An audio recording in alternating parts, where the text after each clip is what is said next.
Atenção, está no ar a Rádio Libertadora. I have a dream.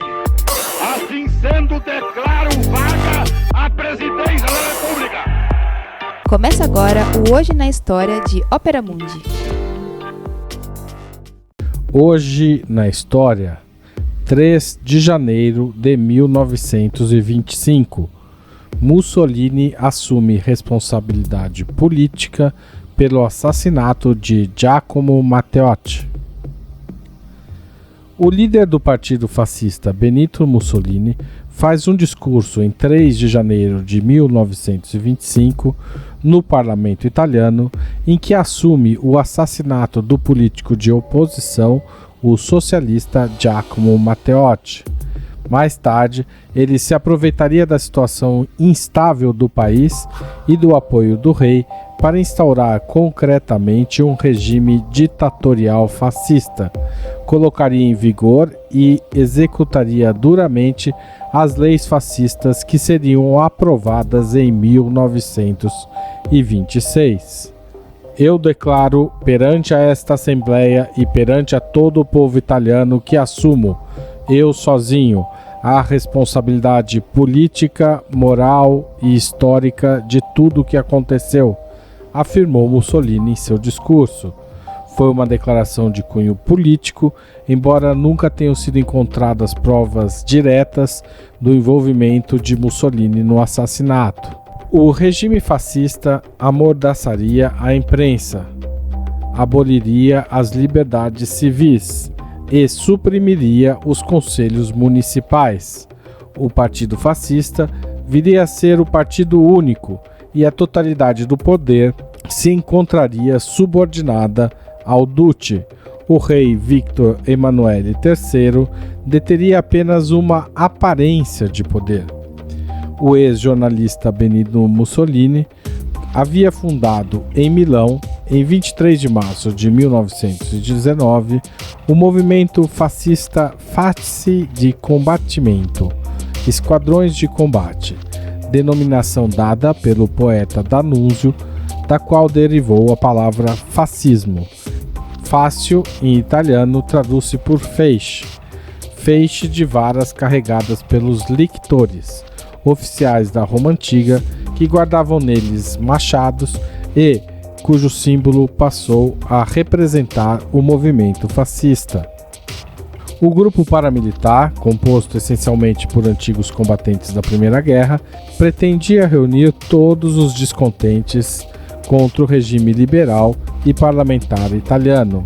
Os Forze di Combattimento contariam com 17 mil membros já no fim de 1919 e chegariam a ser contabilizados em até 700 mil no momento em que Mussolini chegou ao poder em 1922. Depois de fundado o FACI, Mussolini funda em novembro de 21, num congresso realizado em Roma, o Partido Nacional Fascista, reunindo em seu seio todos os membros, setores e organizações afins. Nos dias que se seguiam à Primeira Guerra Mundial, a Itália vivia uma desordem social e política particularmente favorável à expansão fascista. Os Camisas Negras de Mussolini iniciaram em 28 de outubro de 1922 uma marcha espetacular sobre Roma. Organizada desde o mês de agosto, a manifestação aparece antes de tudo como um ato simbólico da subida ao poder do fascismo. O rei Vittorio Emanuele III já havia tomado a decisão de nomear Mussolini como chefe do governo, antes mesmo da marcha ser anunciada, mas com a chegada dos 20 mil camisas negras à capital, em vez de proclamar o estado de sítio, despacharia um telegrama a Mussolini convidando-o a assumir o posto. O chefe do partido estava em Milão e pôde viajar a Roma em total segurança.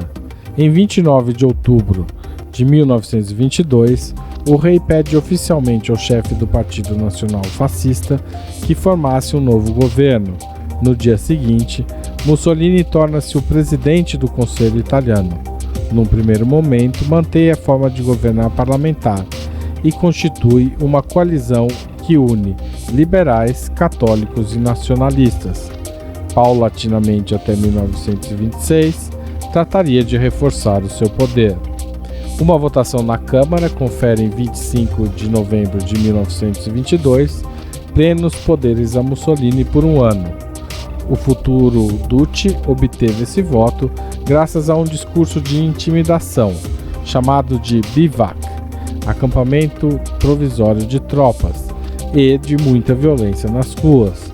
Pôde assim abrir caminho para a instauração do Estado fascista italiano. Nas eleições realizadas em 6 de abril de 1924, o Partido Fascista conquista 372 cadeiras, contra 144 da oposição. No final do mesmo ano, Mussolini assumiria o poder absoluto e o partido, instaurado como único, dominava toda a Itália. Em 10 de junho de 1924, Giacomo Matteotti é sequestrado e assassinado por um grupo de partidários fascistas. O corpo de Matteotti seria encontrado em agosto, perto da cidade de Riano, a 20 km de Roma, em 16 de agosto. 5 homens, Amerigo Domini, membro da polícia secreta fascista, Giuseppe Viola, Albino Volpi, Augusto Malacria e Amileto Poveron, foram condenados pelo crime, mas logo em seguida foram anistiados por Vittorio Emanuele III. O homicídio suscitaria uma grande indignação da opinião pública, pondo em perigo o governo de Mussolini. Os deputados de oposição deixariam a Câmara, ao mesmo tempo em que certos partidários do fascismo romperiam bruscamente com o partido. Diante da situação, o chefe de governo assume todas as responsabilidades políticas pelo crime e, ao mesmo tempo, consolida sua marcha rumo a um governo totalmente autoritário. Texto original de Max Altman, locução de Haroldo Cerávulo Cereza. Você já fez uma assinatura solidária de Opera Mundi? Com 60 centavos por dia, você ajuda a manter a imprensa independente e combativa. Acesse www.operamundi.com.br/apoio.